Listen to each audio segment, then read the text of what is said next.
It's that time of year where everyone is starting to get stuck into their AFL Fantasy team. I've been doing mine for a few months now, making a few adjustments here and there. Today, I'm going to show you what I've got so far. This isn't my final team review, but this is what I've got as of the 11th of February when I'm recording this. If you haven't played AFL Fantasy before, you get a salary cap, you pick 30 players, and then you choose who goes on your bench, who starts on your field, who your captain, and your trades week to week. Yeah, it's going to be an interesting one.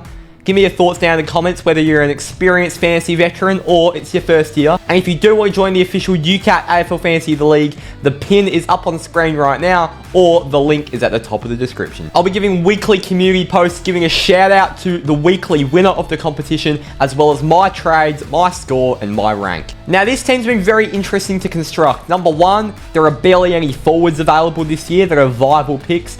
And number two, early buys. With there being an opening round, there are lots of buys for teams, and early buys are very, very uncommon, obviously. So during these early buy rounds, only the best 18 players score count. So you can't pick too many players with the early season buy. Alright, let's kick it off in the back line, and the man I've got sitting there at D1 for 982k, it's Nick Daicos. Now, Daicos is owned by 48% of people, but there are a lot of people avoiding him, and I can see why. He does have the round 5 bye, which isn't great. And in round 4, he's got the Finn McGuinness tag, which has famously held him to 20 points multiple times before. He averaged 109 last year, and he made you pay if you did not start with him. Yeah, I think Daicos for me is a lock in D1. I made the mistake last year of getting scared off by shadows of the McGuinness tag of the early bye, but realistically, in that bye round, I'll have more than 18 players ready to step up without Daicos. And also, look, I've just got to ignore that Hawthorn game, and I've just got to think Nick Daicos is the best player in the comp, and I've just got to stick with it, because if you don't get Daicos early, you won't get Daicos for a long time, so I'm starting with him. In D2, it's one of my favourite fantasy players to watch. For 922k, it's Jack Sinclair. He averaged 102 last year, and he got given that free role at halfback that Brett Radden gave him by Ross Lyon. Sinclair's got that free role where he just floats off halfback, he takes marks, he gets kicks, he gets lots of those +6s, he makes tackles, he can do the lot. He's a very, very well-rounded halfback, and as we've seen in the last few years in fantasy, halfback is the new midfield. In D3, I've got a cat at 869k. I've got Tom Stewart, who averaged 96 last year. As you can tell, I'm going a bit top-heavy in the defense, and you might be able to tell I'm going a bit top-heavy in the defense and the midfield, because when you get to the forwards, you've got very, very limited options. So I'm going to make the most of the premiums in the defense and the midfield. Tom Stewart, for me, I was a bit iffy at first, but then I had a look at his fixtures, and oh my god. The only doubt with him is he might get a bit more midfield time, which isn't good for a player like him, but he'll stay in the back, I think. He'll take those cheap marks. The last 3 games of last year, he averaged 108, and as I just said, his average last year was 96, but he started the year off with, what, a 14 due to an injury. So if you wipe the 14 off, his average last year was very pretty. He starts the season with St Kilda at home, which basically, St Kilda at home is the easiest matchup for a defender in the entire competition. St Kilda give up so many marks, it's not even funny. They then go to Adelaide, or Hawthorn, the Bulldogs, or North. 5 of those fixtures are absolute piss. They give up so many marks to the opposition. Tom Stewart, just for that start, plus not having an early bye, is absolutely essential. And then D4, you'll see the top-heavy trend continuing. I've got Hayden Young at D4. He only averaged 89 last year, but he played the last 3 games of last year in midfield. He got 96 as an average, but in the last game of the season against Hawthorn, when he got given his most CBAs, his centre-bounce attendances, he got a 119 career-high score. Hayden Young in the midfield is certain, it's a lock. Justin Longmuir's confirmed it, Hayden Young's confirmed it, and as that outside mid, he likes to tackle, he likes to rack up the ball, he loves a kick, he doesn't like a handball. Hayden Young is such a good ball user. He'll be able to hit the scoreboard as well, I think. He might get given a few defensive roles here and there, but for the most part, Freo don't have an early bye, and he's got a really good start to the season. He's got Brisbane, which is a little bit tougher, but then he goes to North, Adelaide, Carlton, Port, West Coast. So in those first 6 rounds, you've probably got North, Adelaide and West Coast, which are all very, very favourable. And even Carlton, which midfielders can score off. And now we get to D5. It's my first value pick. I've gone with a man who's 358k, who didn't play in 2023. In fact, he didn't play in 2022. It's his first game in 3 years, I'm hoping, in round 1. Nick Caulfield. So I've got Nick Caulfield in at the Bulldogs, and he's a very interesting value pick. He's owned by 16% of teams, so it's not like people are ignoring him, But people are going the Zach Williams route over the Nick Caulfield. And look, I've got 293k left over in my bank, so if Caulfield isn't named round 1, I'll probably just move him to Williams. So it's a very, very easy fix, but purely because of the value, I'm going Caulfield over Zach Williams at this point in time. Nick Caulfield, in the 4 years he's played, in 2018, he played 10 games in his rookie season and averaged 56. 2019, he had an interrupted season and averaged 60, and in the 16 games he played in 2020 and 2021, he averaged 62 and 61. So he's kind of a 60 guy, but he could be given more of a free roaming marking role at the Western Bulldogs, which could maybe up that to a 70. And he's very much just sort of a cash generator. He'll have a low break even. I think Caulfield's a solid pick all round. And at D6, I have got Dan Curtin. Now, if I wanted to, I could upgrade a Dan Curtin and get a Zach Williams and, you know, move Caulfield to D6. But I think Dan Curtin's more than viable. I think he will be a 40 or 50 guy, and he won't make a lot of cash, but I'm hoping he can at least get himself to 400k. And I think the main thing is he is guaranteed in that Adelaide Best 22. He will play week in, week out. I've seen quite a bit of him being from WA, and he is just a brilliant, brilliant footballer. And he's not the sort to find the ball at ease from the back line, but I think he will do a very, very good job in whatever role the Crows give him, and that will assure him a bit of job security. Alrighty, this is where it gets juicy. My midfielders, I have gone pretty heavy. It's a bit half and half. I've gone reasonable.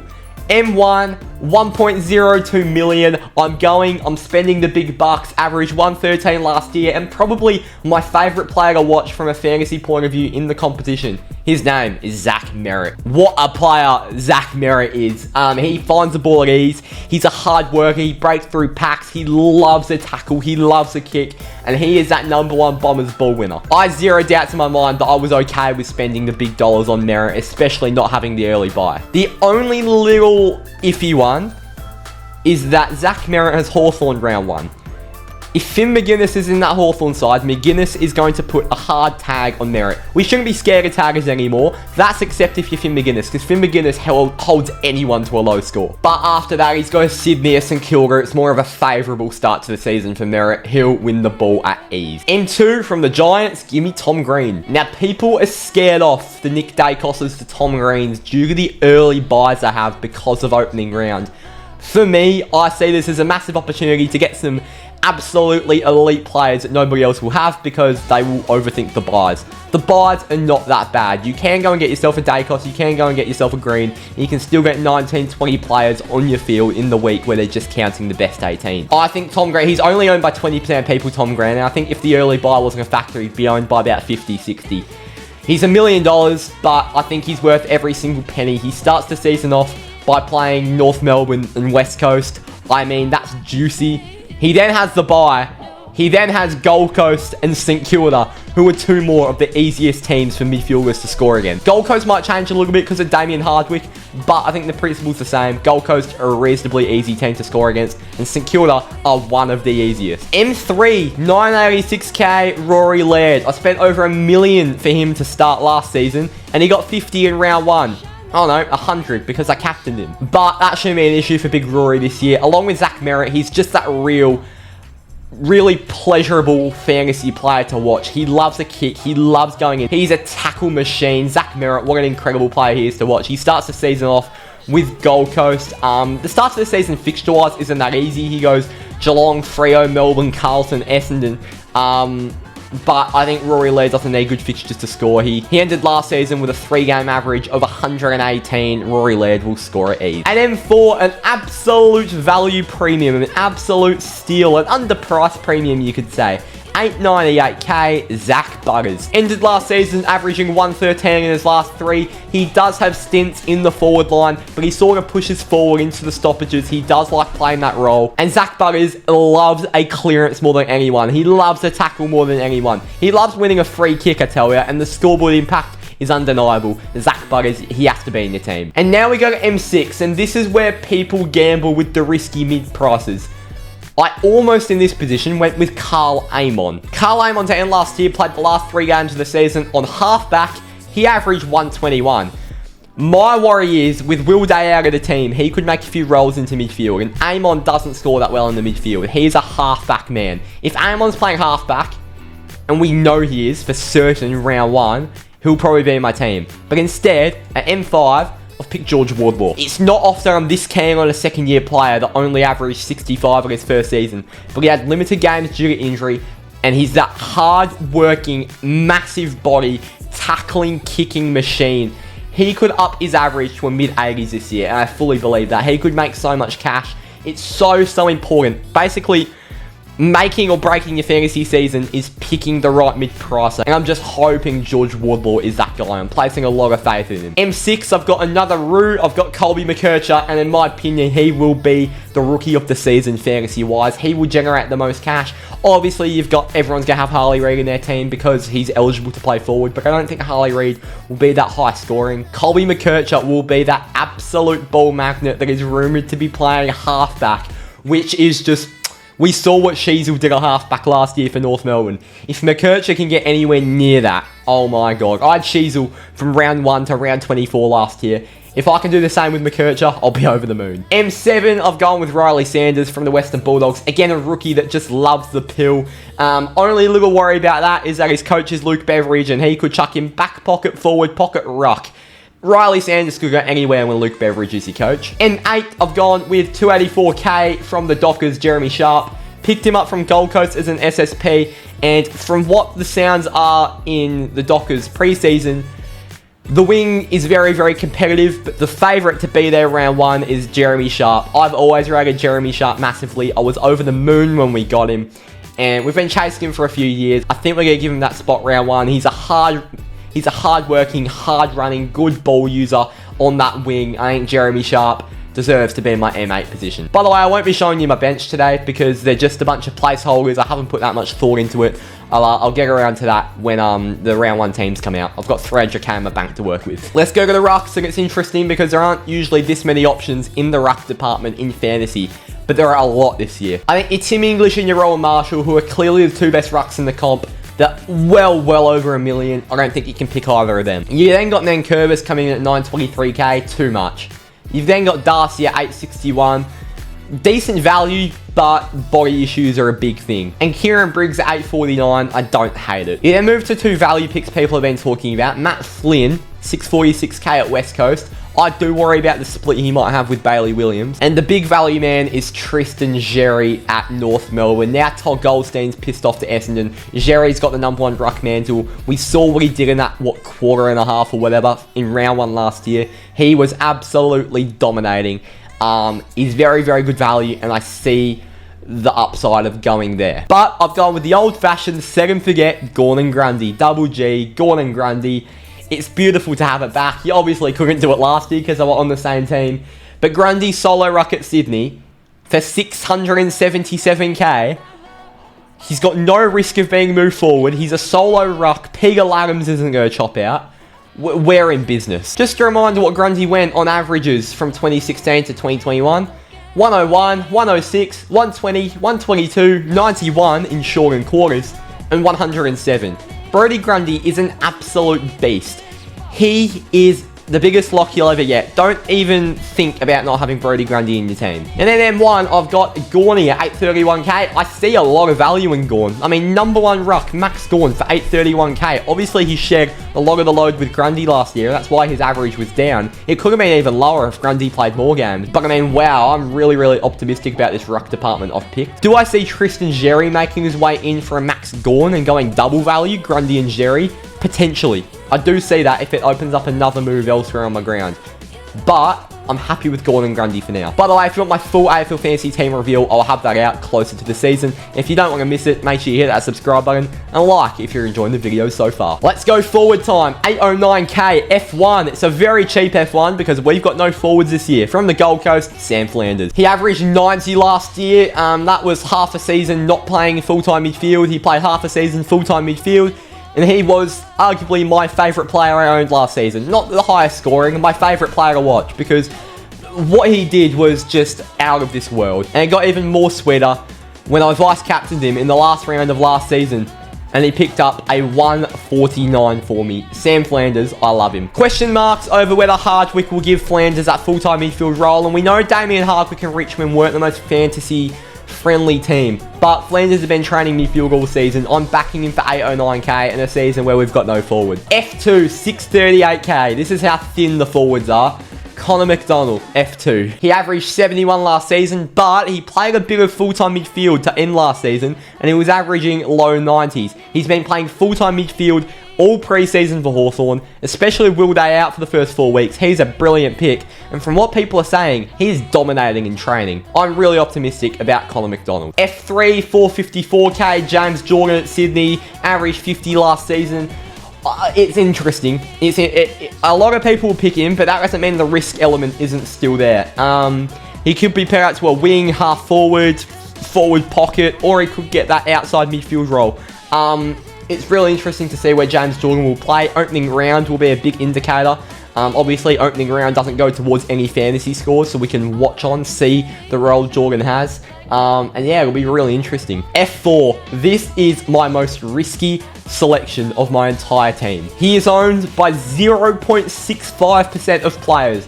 I don't tend to start with absolute pods. If you don't know what pods are, points of differential. They're unique players. They're players no one picks. I've picked Gold Coast's Alex Sexton. Let me explain. Sexton, from all reports, has been locking down the half-back role at the Gold Coast all off-season. I hope this video doesn't get a lot of views. I mean, I do. But I hope people don't jump on board with what could be a fantastic pod to start the year with. Alex Sexton playing half-back. Apparently, he was racking up marks for fun. He was even getting in there tackling. He was getting those free kicks. And by free kicks, I mean kicks in a lot of space. Sexton, he's not locked in my team, but I don't hate it. It's going to be risky, and I'm going to be covering my eyes every time he plays, because it's just going to be so horrible to watch if he starts dropping 20s on me, but I'm picking him. Let's go F5, and everyone's got him. Everyone's got to have him. Mid-forward, Harley Reid, 300k. In my opinion, he's not going to be a massive scorer. He'll probably be out my team by maybe around 6 or around 7 if all goes to plan. Hopefully upgrade him to a decent mid-pricer. Just need him to generate me a bit of cash, but he's not that high-scoring player that we should be expecting. The fact he's available in the forward line, we're playing for West Coast every week, is enough. And F6, again, it's an interesting one. There are no forward options, and I've gone a bit risky here. This is far from a lot, but F6 at the moment, I've got 282k, Caleb Windsor, Melbourne. So with the news of Lachie Hunter missing the first portion of the 2024 season, the wing spot has opened for quite a bit of the start of the 2024 season, and Caleb Windsor is grabbing the opportunity with open arms by all reports. He is holding down that wing spot. He's getting the ball at ease. He's running down the wing with full gas. I think Windsor, if he's there in the best 22, he's definitely in my team because he'll have a wing role. And you know, we've seen Langdon score decently for Melbourne in that role, and if Caleb Windsor can maybe do the same, if that wing can get a little bit hotter than Langdon's, Windsor could get all the points that Langdon was. So it's interesting, it's risky, but I hope it pays off. So let's take a look at the 3 most popular players I've picked in terms of ownership. The most popular player I've picked is Harley Reid. He's been picked by 65.9% of coaches. Second is Colby McKercher, who's been picked by 54.4%. And third is Brody Grundy, who's been picked by 51.4%. And the most pricey players I've picked, I went big with Zach Merritt, 1.02 million. I actually haven't picked any of the 5 most expensive players in fantasy this year, but I have picked the 6th most expensive, and that is Zach Merritt at a whopping 1.02 mil. Second, Tom Greenhill, costed just under a mil, 998k. Third, Rory Laird, 986k. They are 3 big bodies that love a tackle, love a kick, and love some fantasy points. What do you agree with in my team? What would you change about my team? Give me everything down in the comments. What are you going to do in your team this year? Do you have any pods you want to tell me about? There's a lot to chat about in fantasy. Everything and anything fantasy, chuck it in the comments. I'll try to give you a reply. If you did enjoy, please hit that like button and subscribe if you are new, and I'll see you all next time. Cheers.